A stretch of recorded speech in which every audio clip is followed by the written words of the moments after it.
Hello, everyone. This is Denise at Something Beautiful Handcrafts, and I just want to share with you this Tailor's board. I saw a small Tailor's board in a doll group, and I thought it was really cute.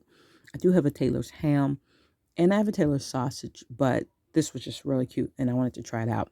So I found some patterns on Pinterest and decided that I would go with this one. It's actually really simple. It's only 3 pieces. I had some random wood in the garage. I figured I'd try out on, and if I really liked it, I might get a better wood. It calls for hardwood, and to be honest, I can't really remember why, but I'm sure there's some explanation. Somebody might in the comments might have some explanation. If you care to know why it calls for hardwood, just go ahead and look that up.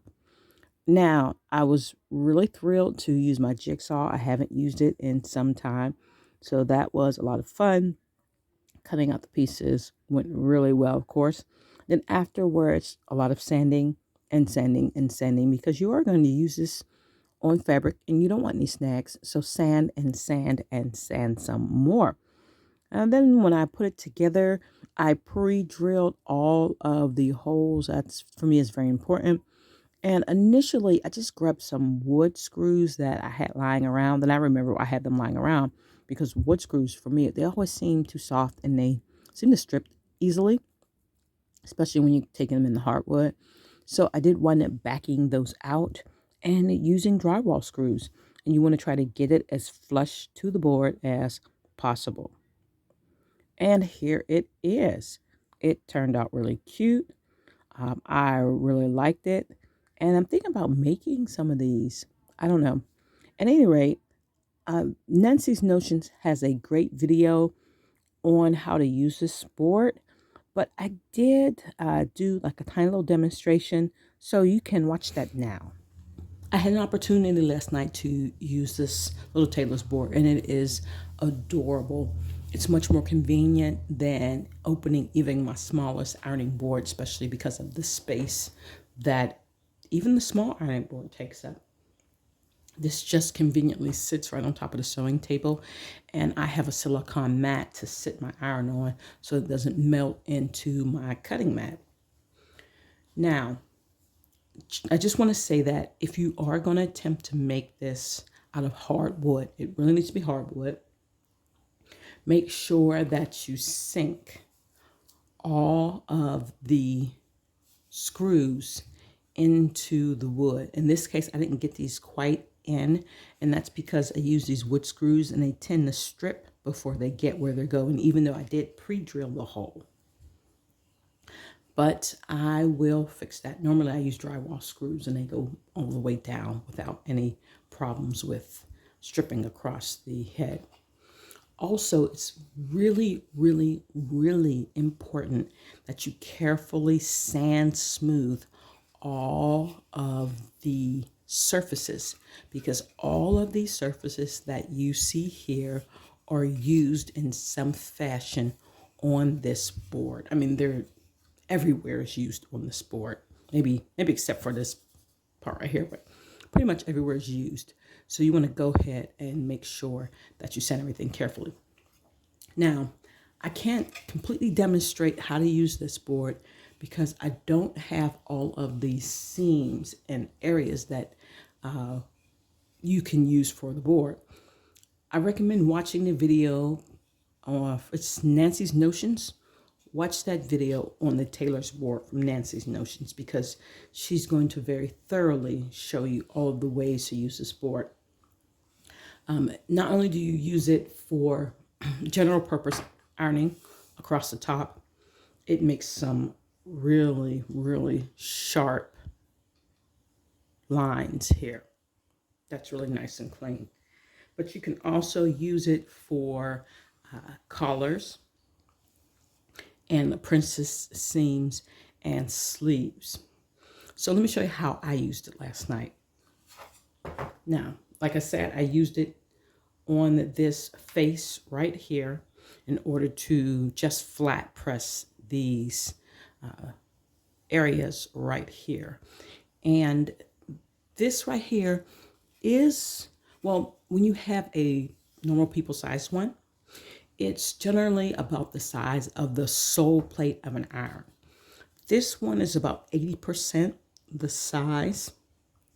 So it still works with a normal iron. And I know someone pointed out on the community tab about using the small clover iron. And I've seen those little irons. And I've never felt like I needed to get one because the point on my people size iron is pretty accurate and there really isn't any area I can't get into, especially when I'm using the Tailor's ham, the Tailor's sausage, or now this particular board. So I don't really need to get a different iron, especially with the addition of this board to my collection. All right, one of my problem areas, even with the Tailor's ham, it doesn't quite get it as crisp. One of my problem areas, or I should say maybe two of them, are the arm's eye and around the yoke of collars. Because when you're trying to press flat, let me see if I can show you this. When you're trying to press an arm's eye, it's flat and you're trying to do a curved surface. So there's usually somewhere around the top of the arm's eye where you have a problem pressing really smooth because you're pressing round on a flat surface. Or you'll press here across the top and it kind of pushes down on here. So you have a line left here. It's just kind of a thing that happens, you know, when you're ironing, especially when you're ironing collars or things like that.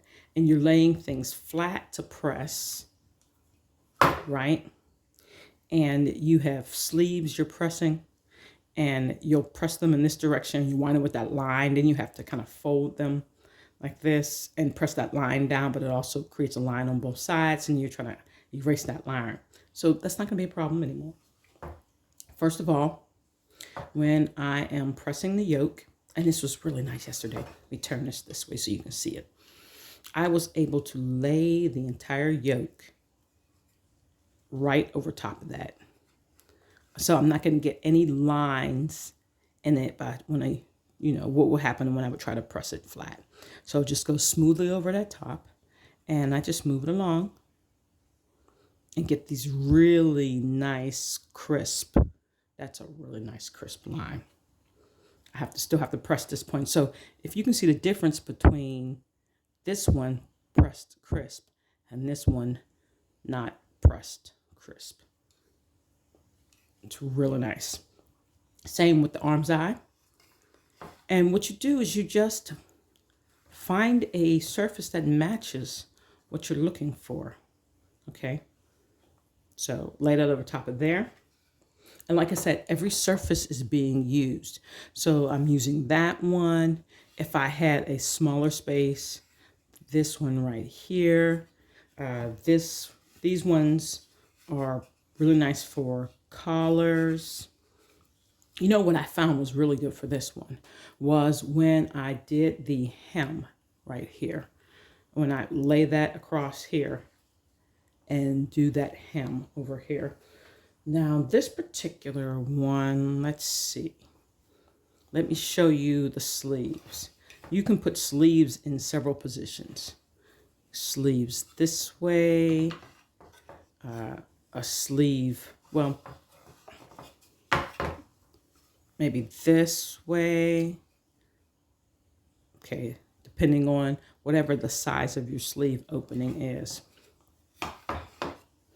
Maybe you want to do just this space right here for the facing and see how you've got that tiny little space and you just want to iron out this facing point right here. Okay, like I said, there's all kind of places that you can put these points into to get a really defined iron to make the garment look really, creased. Or I'm trying to think of a good word for it, but you just want to have that look, that polished look. And this is just, I really like the way that makes it just stand up and look professional. Okay, so I hope that made some kind of sense. I'll be using this more and more, And I think I might just do a separate video on all the little tools I use. And as I use this one more, I'll be able to describe it better and just kind of show you the advantages of having it. Like I said, if you want a really detailed explanation on how to use it, check out the Nancy's Notions video. If I remember, I will link it down below. If not, it's just really easy. It's called Using the Tailor's Board by Nancy's Notions. Okay, as always, if you have any questions, go ahead and drop those below in the comments. I'll do my best to answer them. And have a great day.